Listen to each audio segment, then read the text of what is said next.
Saudações a todos. Mais uma vez, vamos agradecendo a Deus, agradecendo a presença de cada um de vocês, e juntos possamos, então, unindo mentes e corações, iniciar os estudos da Sociedade de Estudos de Espíritas Fraternidade, com a base aqui no Japão, mas agora com a tecnologia para o mundo inteiro, e que a gente possa, então,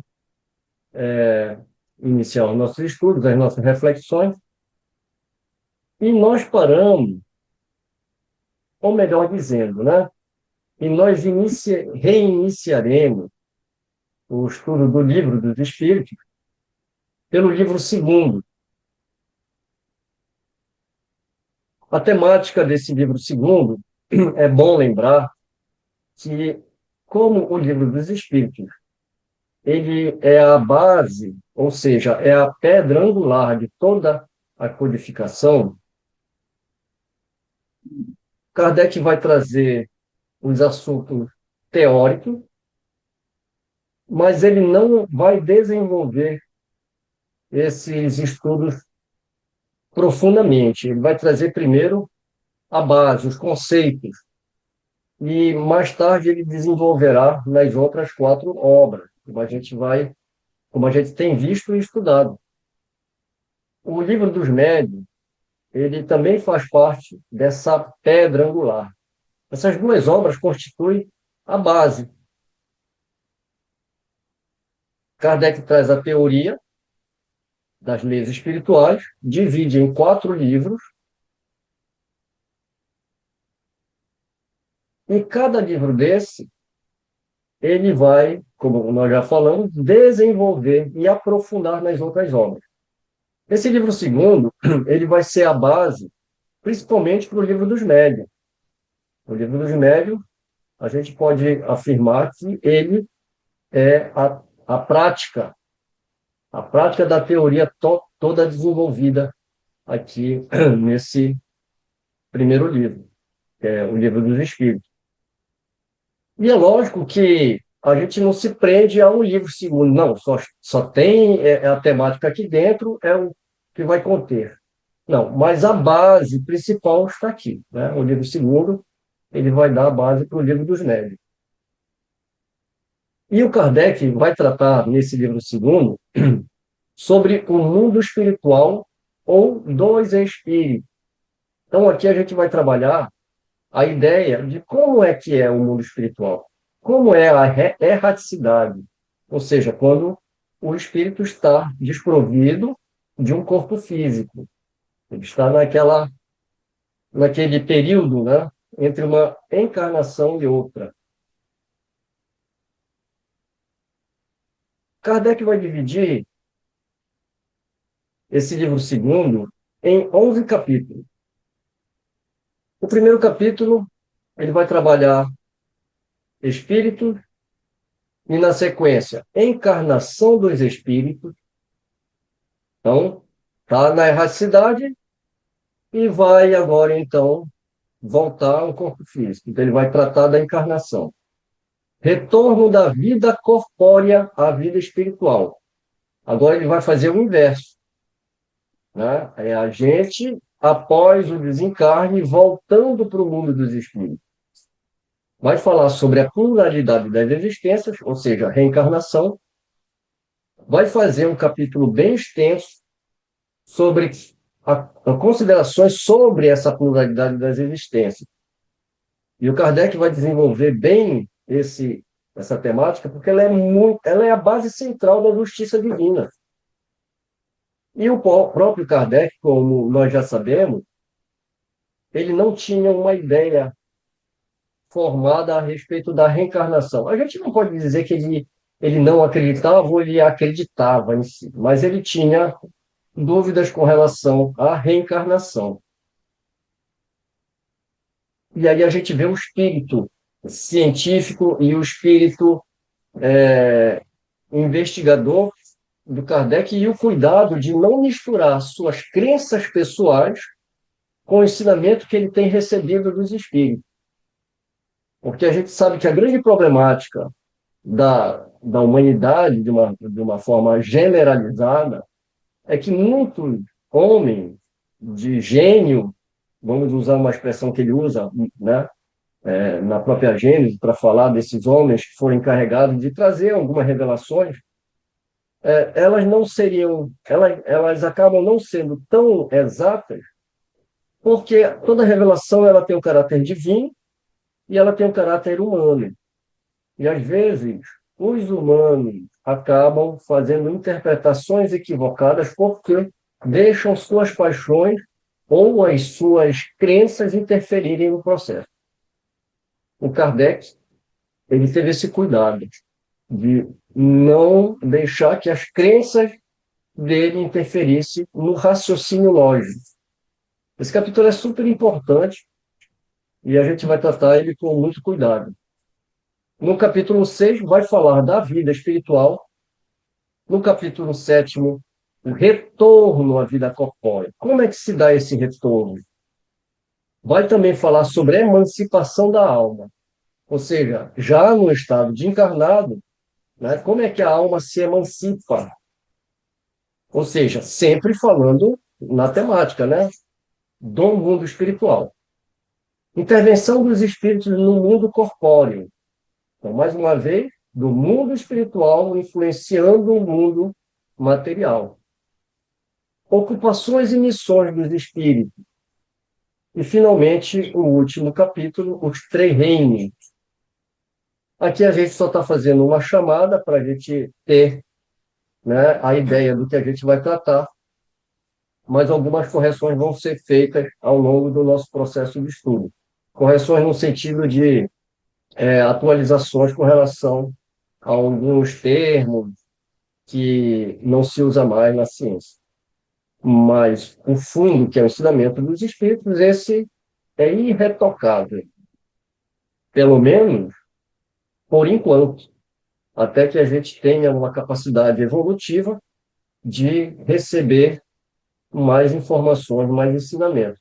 Por enquanto, a gente ainda não se livrou de todo o véu que nos cobre a visão e o entendimento. Feito essa primeira apresentação, eu convido então vocês a acompanhar agora a, a primeira temática, que é origem e natureza dos espíritos. É o capítulo 1, Espírito.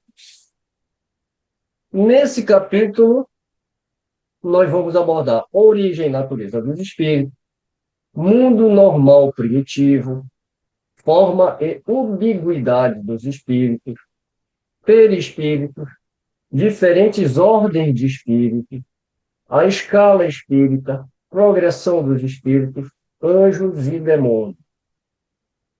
A gente não vai se ocupar fazendo explicações desnecessárias agora sobre essas temáticas, porque a gente vai explorar a partir de agora.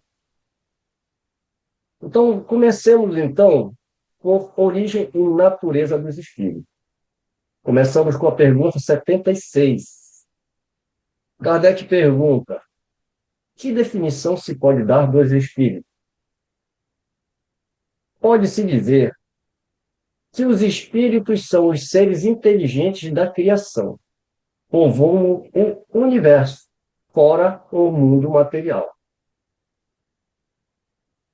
Kardec coloca uma nota aqui, dizendo que a palavra espírito, a partir dessa questão, é empregada aqui para designar as individualidades dos seres extracorpóreos, e não mais o elemento inteligente universal.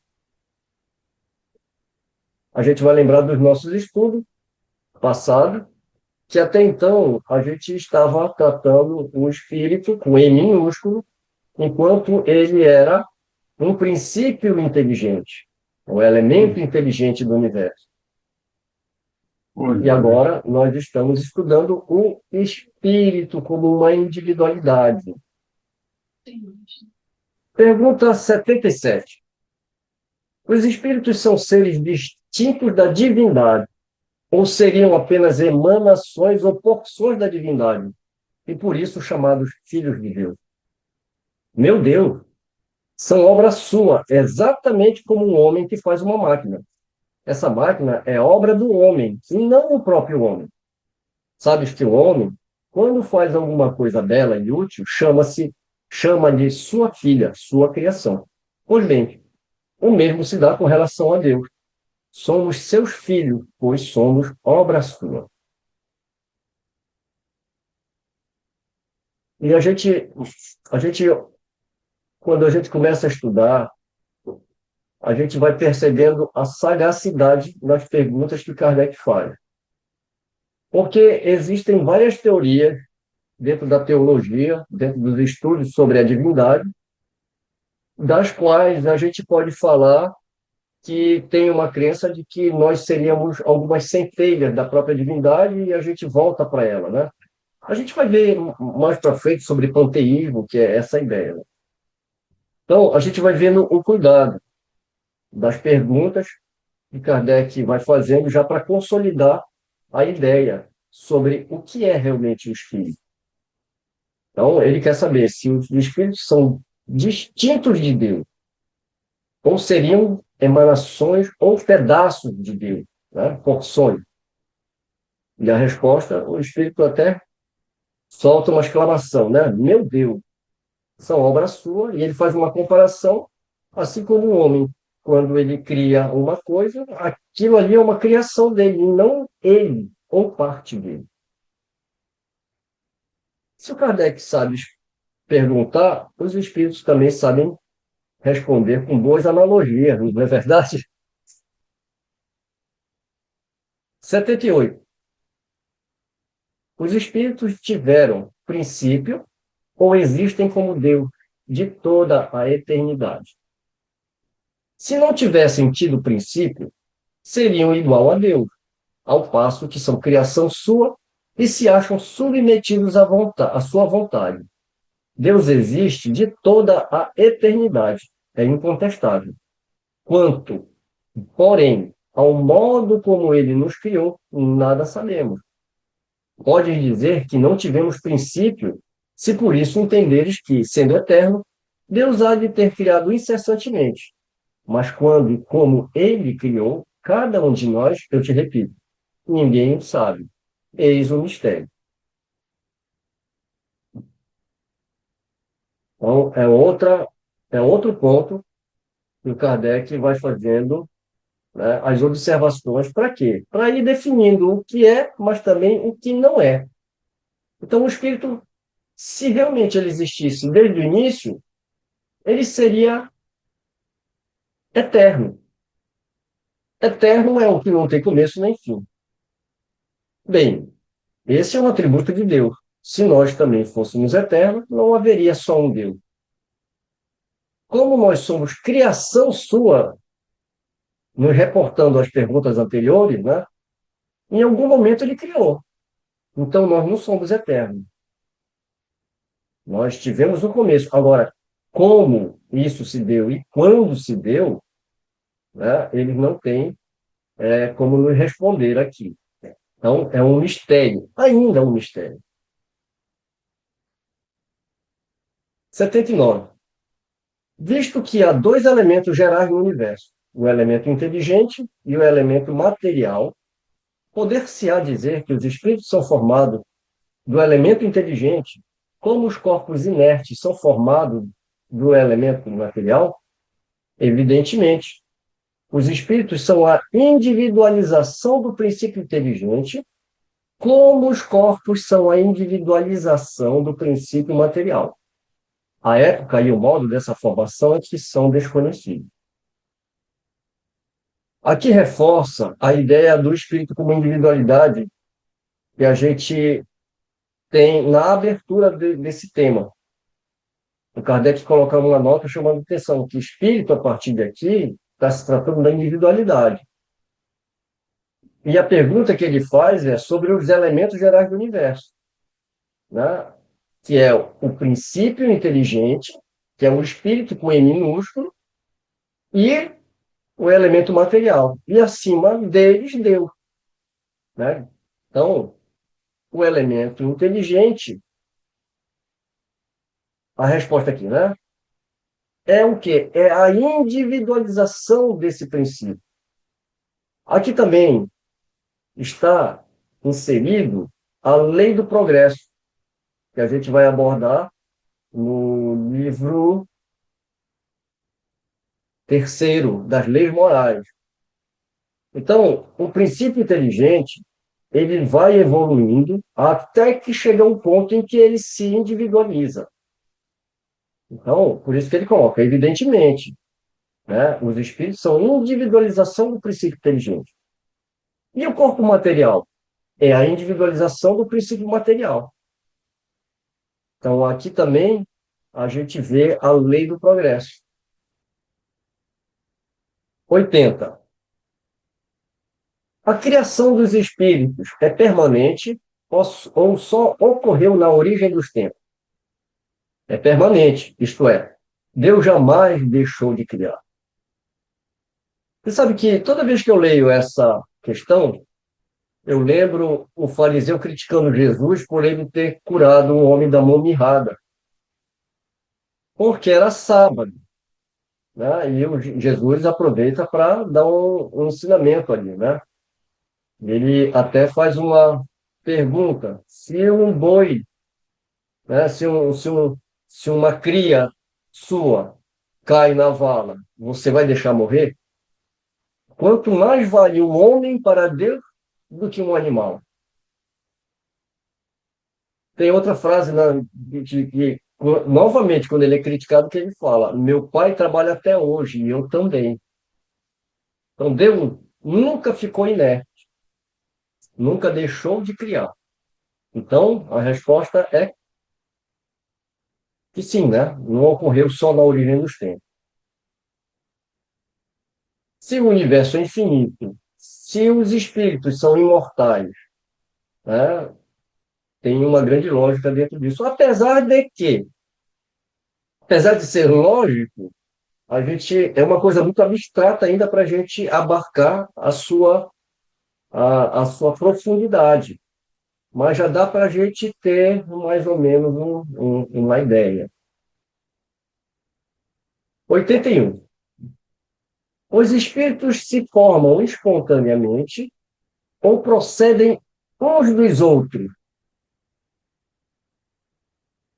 Pergunta importantíssima. E mais importante é a resposta. Deus os cria. Então, não se forma espontaneamente. Deus os cria. Como a todas as outras criaturas pela sua vontade. Mas repito ainda uma vez, a origem deles é mistério. Por que eu falo que é importantíssimo essa questão? Porque nós vamos encontrar obras mediúnicas que têm se derramado ao longo de décadas no movimento espírita, e pasmem,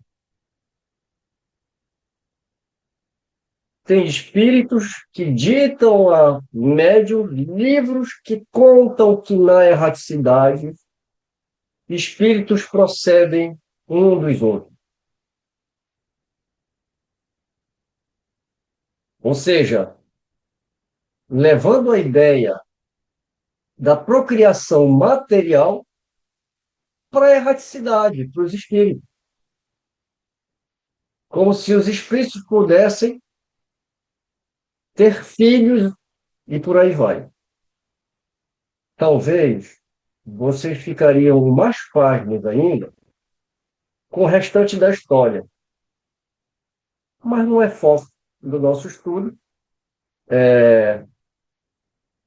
A gente só tem que ressaltar que se as pessoas começarem a observar com cuidado a base doutrinária e todo o processo que Kardec vai desenvolver para dar uma consistência no conhecimento do plano material e do plano espiritual, nós não cairíamos nas pegadinhas da vida, né?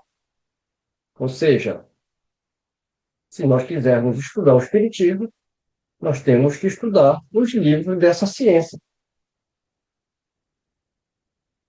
82. É correto dizer que os espíritos são imateriais? Como se pode definir uma coisa quando faltam termos de comparação e com uma linguagem deficiente? Um cego de nascença pode definir a luz? Imaterial não é bem o termo. Incorpóreo seria mais exato, pois deves compreender que, sendo uma criação, o espírito há de ser alguma coisa. É a matéria quintessenciada, mas sem analogia para vós, e tão etérea que não pode ser percebida pelos vossos sentidos.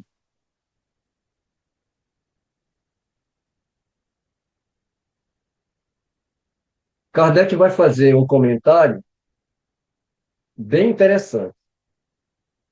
Dizemos que os espíritos são imateriais porque a sua essência difere de tudo que conhecemos sob o nome de matéria.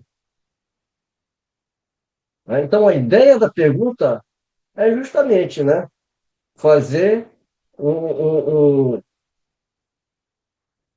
uma comparação com o que a gente conhece.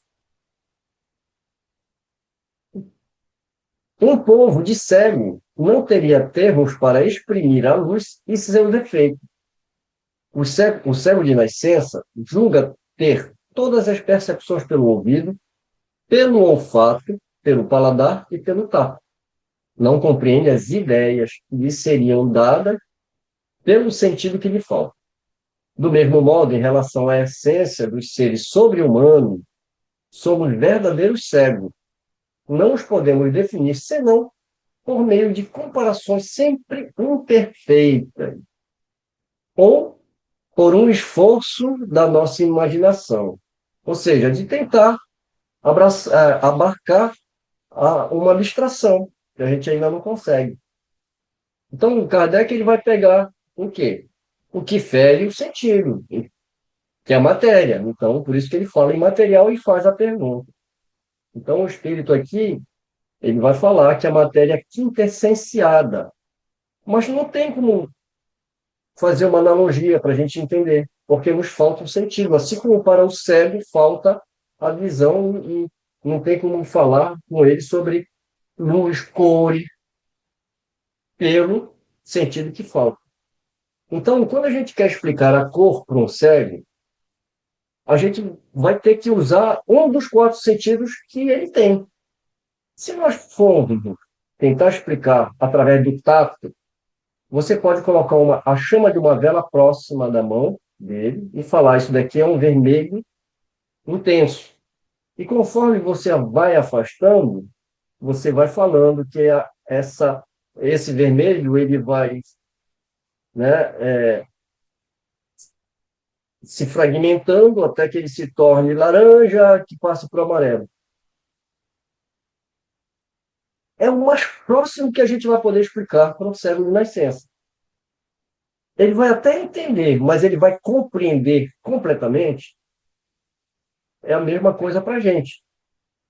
Eu queria chamar a atenção aqui sobre matéria quintessenciada. Substância etérea e sutil.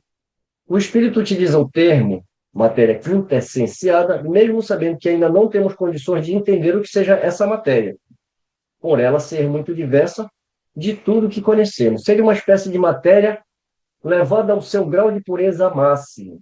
O perispírito é constituído dessa matéria. Então, ainda não podemos observá-la. Aqui também tem a quinta essência. A gente vai lembrar dos gregos, né?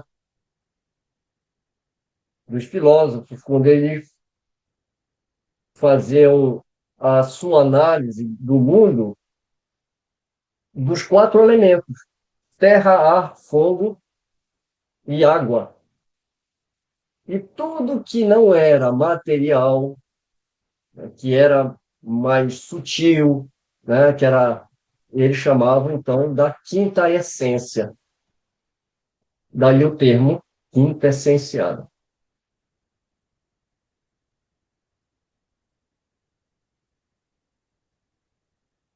E para fechar essa primeira temática sobre os espíritos, a pergunta 83. Os espíritos têm fim? Compreende-se que o princípio de onde eles emanam seja eterno. Mas o que perguntamos é se suas individualidades têm um termo e se, em dado tempo, mais ou menos longo, o elemento de que são formados não se dissemina e volta à massa da qual saiu, como acontece com os corpos materiais. É difícil compreender que uma coisa que teve começo não possa ter fim.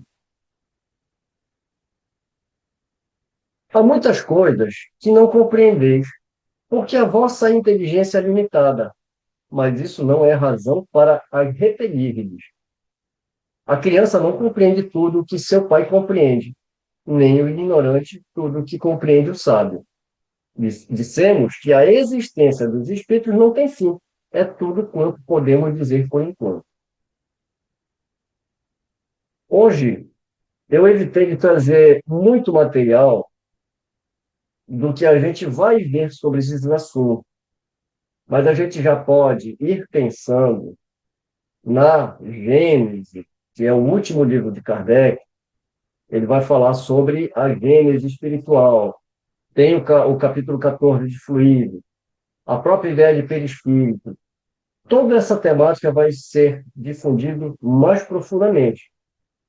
Por enquanto, como a gente está no primeiro livro de Kardec, e o nosso estudo é baseado numa cronologia, nós podemos ficar, por enquanto, com essas definições que eu acredito que, pelo menos, nos bastem.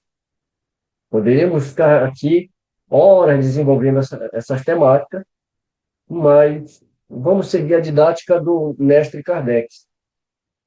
Ele preparou, primeiro, a nossa compreensão nesse primeiro ponto aqui. Eu acredito que esse tema aqui, ele foi relativamente tranquilo, né? Mundo normal primitivo. Então, agora vamos para a segunda temática desse capítulo. Começamos com a pergunta 84. Os espíritos constituem um mundo à parte, fora aquele que vemos? Sim, o mundo dos espíritos, ou das inteligências incorpóreas. Pergunta 85. Qual dos dois, o mundo espiritual ou o mundo corpóreo, é o principal na ordem das coisas? O mundo espiritual, que preexiste e sobrevive a tudo. Aqui nós temos uma nota de rodapé, que é a nota de rodapé do tradutor. E como o tradutor está se referindo ao termo mundo espiritual, eu acredito que seja bom a gente ler. E ele coloca aqui, é um noleto, né? Ele coloca assim, no original, Monde Spirit. O grifo não é de Kardec, o grifo é do tradutor.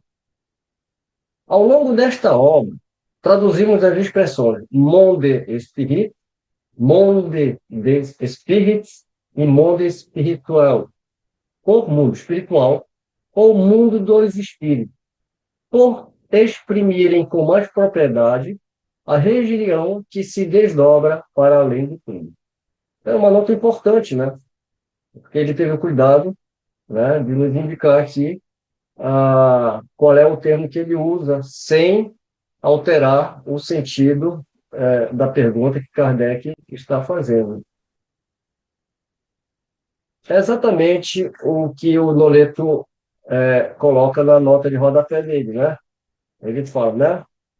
Le monde esprit, le monde corporel. Perdoe que eu não sei francês, eu estou me arriscando aqui, né? O mundo corporel dá para entender, né? O mundo espírita, o mundo corporal, né? Então ele vai usar esse termo, né? E ele coloca mundo espiritual, mundo corpóreo, e a gente sabe que não tem uma alteração aqui. Mas é bom, né, o tradutor, quando ele tem esse cuidado de nos avisar aqui. Vamos lá, 86. O mundo corpóreo poderia deixar de existir ou nunca ter existido sem que isso alterasse a essência do mundo espiritual? Sim, eles são independentes e, não obstante, a correlação entre ambos é incessante, porque reagem incessantemente um sobre o outro.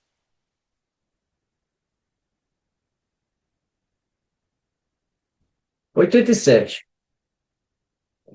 Os espíritos ocupam uma região determinada e circunscrita no espaço. Os espíritos estão por toda parte, povoam infinitamente os espaços infinitos. Há os que estão sem cessar ao vosso lado, observando-os e atuando sobre vós sem que o saibais, já que os espíritos são uma força da natureza e os instrumentos de que Deus se serve para a execução de seus desígnios providenciais. Nem todos, porém, vão a toda parte, pois há regiões interditas ao menos adiantado. Então, aqui Kardec encerra, né, sobre o mundo normal primitivo. É interessante essas abordagens que Kardec faz, né, e é interessante, sobretudo, essa pergunta: qual é o principal na ordem das coisas, né? O mundo espiritual. Então, a gente sabe que toda matéria existente, ela é apenas uma condensação ou a materialização do fluido cósmico universal. Dali provém toda a matéria elementar. E isso se dá principalmente nas primeiras encarnações dos espíritos que ainda têm que passar por esse processo material, essas experiências materiais.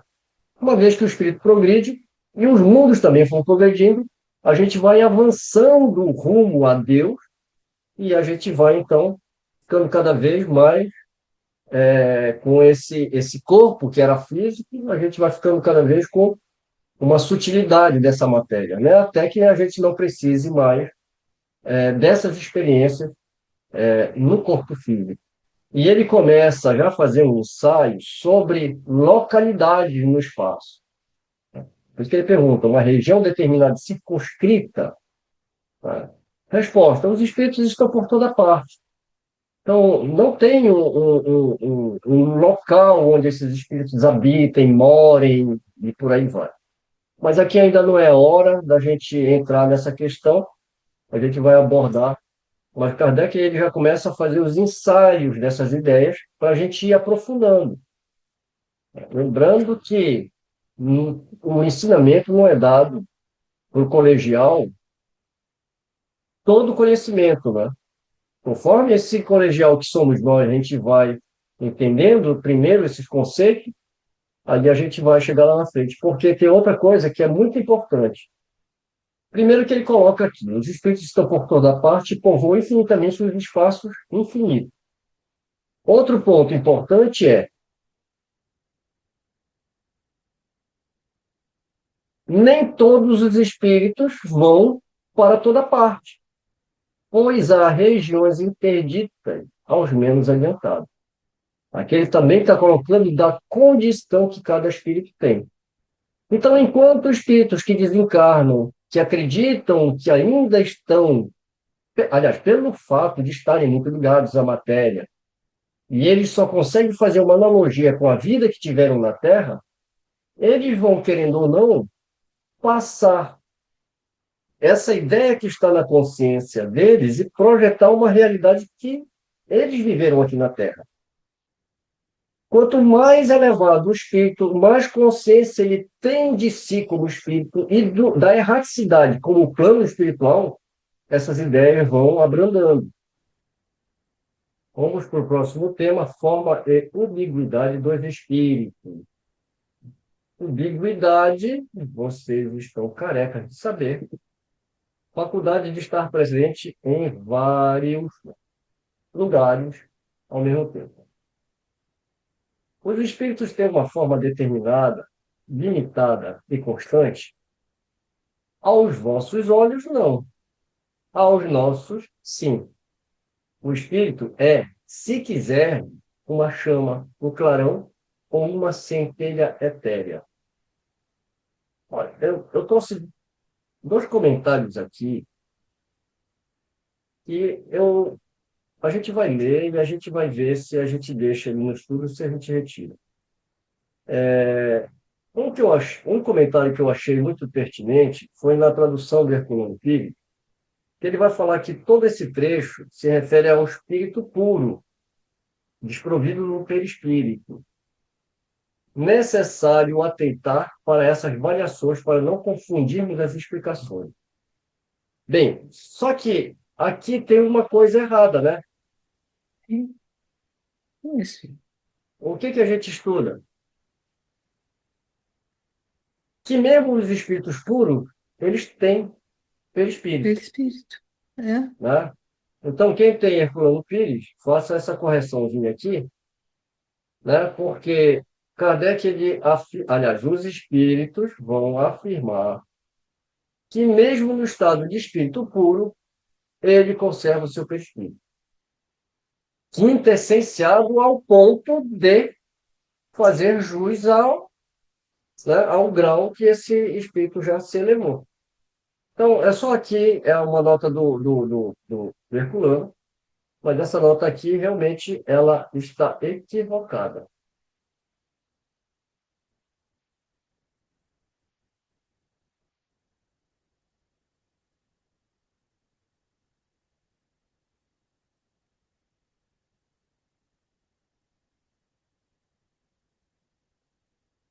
A outra nota é de um outro tradutor, que é o Cláudio Damasceno. Ele coloca aqui: a resposta, para a visão de vocês, não. Para a nossa visão, sim. Ou seja, a forma determinada, né? Limitada e constante. Então, essa resposta, para a visão de vocês, não. Para a nossa visão, sim. Refere-se à diferença que existe entre os espíritos desencarnados, refere-se à diferença que existe entre o que os espíritos desencarnados podem perceber utilizando os seus sentidos sutis, e aquilo que os homens podem perceber através dos cinco sentidos do seu corpo físico. Observem a resposta: uma chama, um clarão ou uma centelha etérea. Nenhum dos três exemplos fornecidos possui uma forma precisa. Assim, os espíritos confirmam o que já haviam dito, ou seja, que eles não são percebidos pelos homens como uma ideia, como uma forma definida. Então, eu acredito que até esse comentário do Cláudio ele seja até mais pertinente do que o do Herculano, né?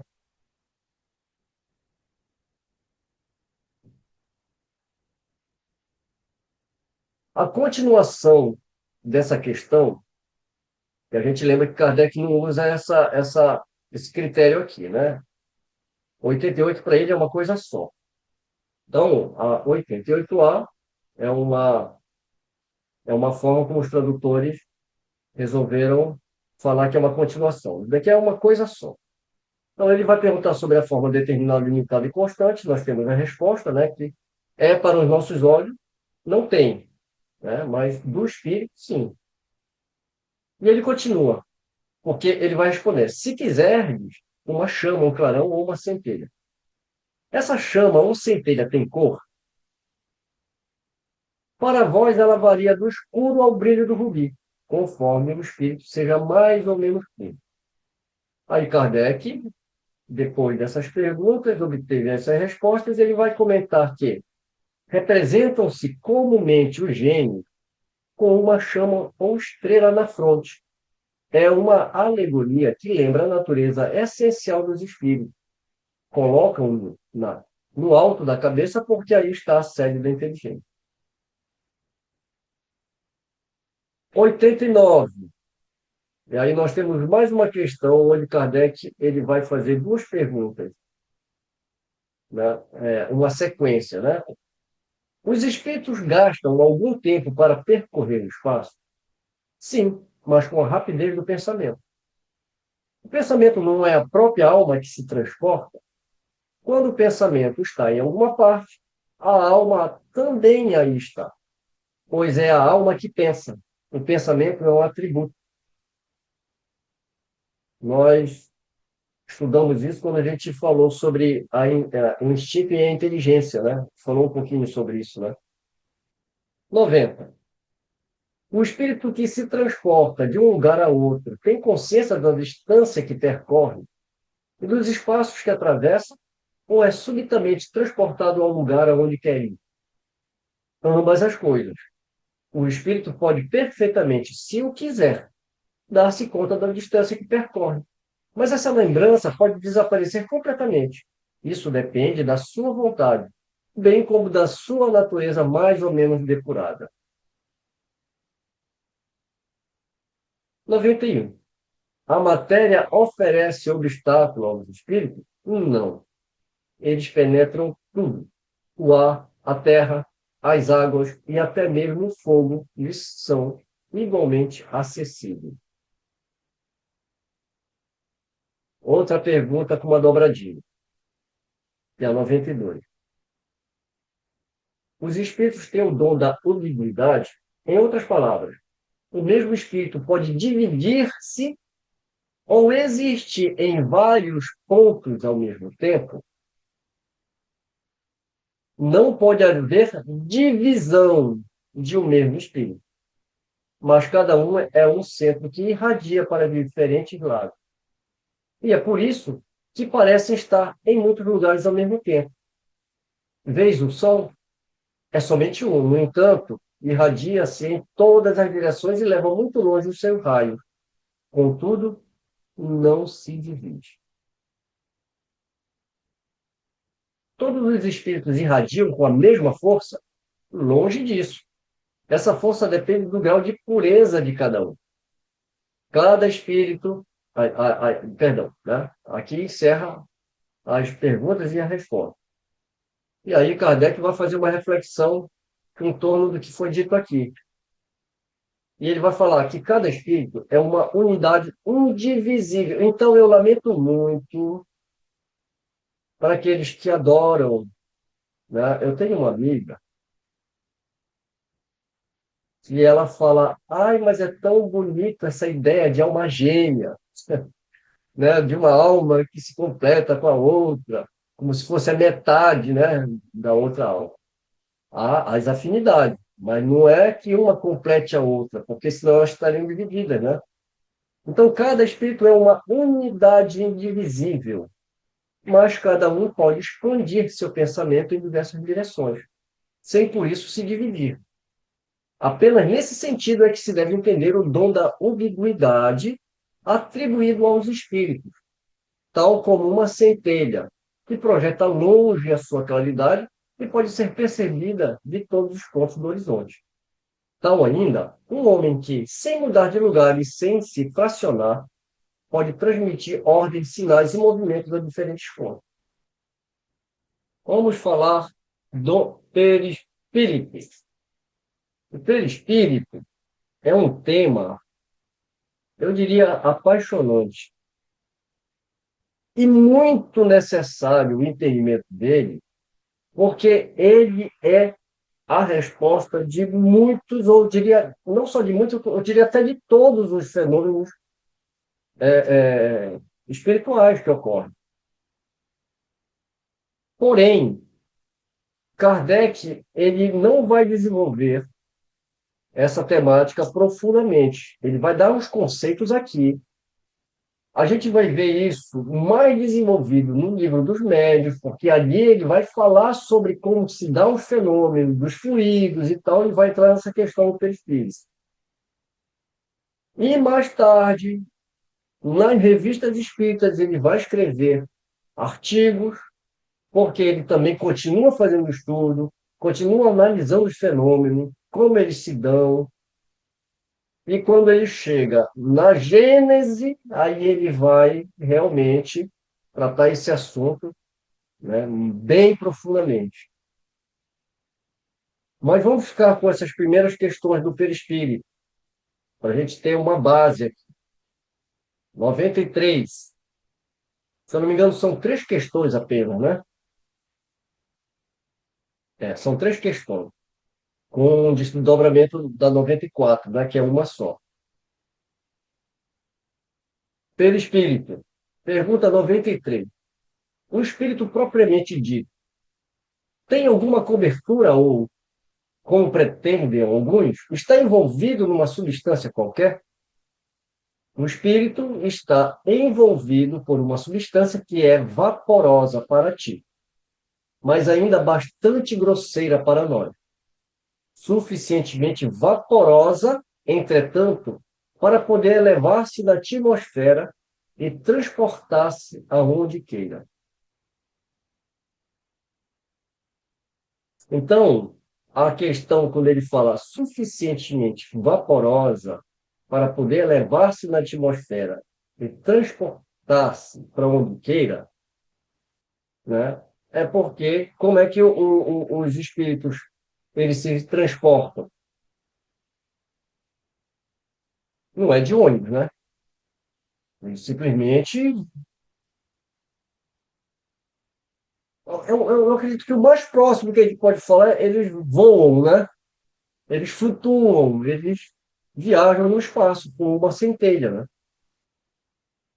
O Kardec vai comentar aqui assim, o seguinte: assim como o germe de um fruto é envolvido pelo perisperma, o espírito propriamente dito é revestido por um envoltório que, por comparação, se pode chamar perispírito. Lembra que a gente estudou isso aqui, né? O que é perispírito? Lá na introdução ao estudo, ele vai falar, né, que é um neologismo que ele cria, né, para poder dar uma definição. Então, é muito comum a gente fazer, aliás, Kardec está fazendo isso, né, vai fazer aquele exemplo, né, da fruta, né, do abacate, né? Ele vai falar, o fruto é envolvido pelo perisperma e o espírito propriamente dito é revestido por um envoltório. Esse envoltório, ele dá o nome de perispírito.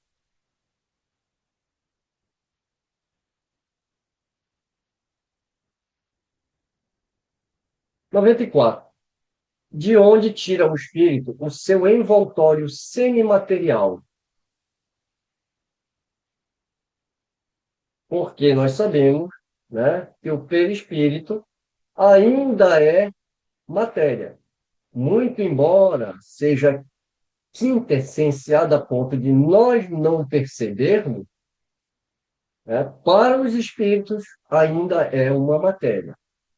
Então, de onde que esse espírito vai tirar o seu envoltório? Do fluido universal de cada globo. É por isso que ele não é o mesmo em todos os mundos. Passando de um mundo ao outro, o espírito muda de envoltório como mudar de roupa. Assim, quando os espíritos que habitam mundos superiores vêm ao nosso meio como um perispírito mais grosseiro, é necessário que se revistam da vossa matéria, já o dissemos. E a gente vai para a questão 95. Kardec vai perguntar: o envoltório semimaterial do espírito tem formas determinadas e pode ser perceptível? Sim, tem a forma que o espírito queira. Outra coisa que é importante lhe falar: é assim que ele vos aparece algumas vezes, quer em sonho, quer no estado de vigília, e que pode tomar forma visível e mesmo palpável. Bem, o espírito ele teve várias encarnações.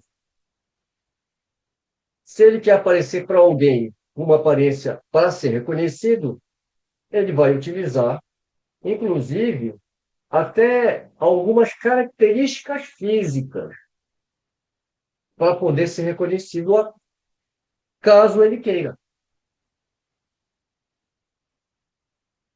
E, finalmente,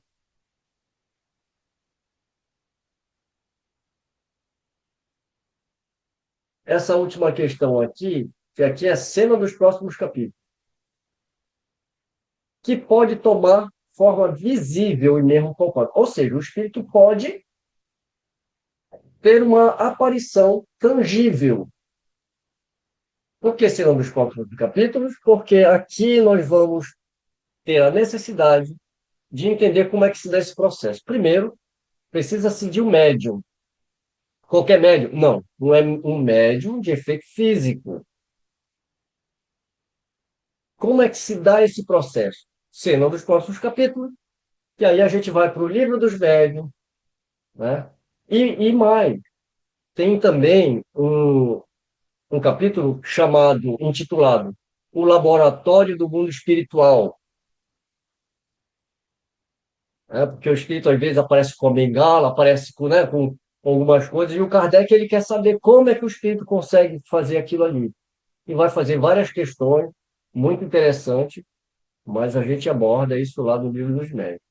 Então, meus amigos, nós vamos aqui, para não nos alongarmos muito no estudo de hoje, nós vamos interromper as nossas reflexões aqui e agora nós vamos para diferente ordem de espírito. Agora não, né? A gente vai no próximo estudo. Então, meus amigos, minhas amigas, mais uma vez, foi muito gratificante o estudo de hoje, como todos são, né? E, como disse a Cris há pouco, né? Estamos caminhando, estamos aprofundando cada vez mais esse conhecimento, o que é muito importante. E, acima de tudo, dividindo esse conhecimento conosco, uns com os outros. E a gente sempre ressalta, né? E até, novamente, aproveitando as palavras da Cris, para encerrar com essa reflexão, né? Que a gente não sabe tudo. Hoje a gente está afirmando coisas dentro das nossas interpretações e, com certeza, no futuro a gente vai ter condições de ampliar cada vez mais. Esse é o processo do estudo. Tá? Então, é muito gratificante estar aqui com você. Quero agradecer novamente, né, a Deus, principalmente, né, primeiramente, aos bons espíritos que sempre estão nos incluindo, e a cada um de vocês pela participação de hoje. Então, vamos encerrar o nosso estudo. Um beijo no coração de todos e até a próxima.